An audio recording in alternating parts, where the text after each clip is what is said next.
ұбт-да математика сауаттылықта ең жиі кездесетін терминдердің ішінде осы сандар бар, осы сөздер бар. Өзара жай сандар, қарама-қарсы сандар және өзара кері сандар. Ең оңайынан бастайық, қарама-қарсы сандар ол бізде айырмашылығы болатын сандар. Яғни 25 пен -25, -7-2, -2 бұл бізде өзара қарама-қарсы сандар.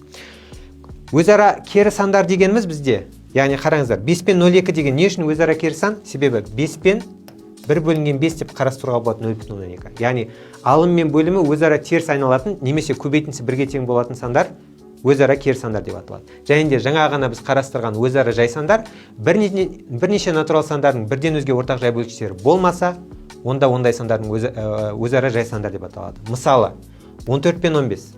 14 жай сан емес, 15 те дәл солай жай сан емес. Алайда олар бірігіп, бір-біріне өзара жай болып табылады. Дәл солай 36 мен 77, 3 пен 20.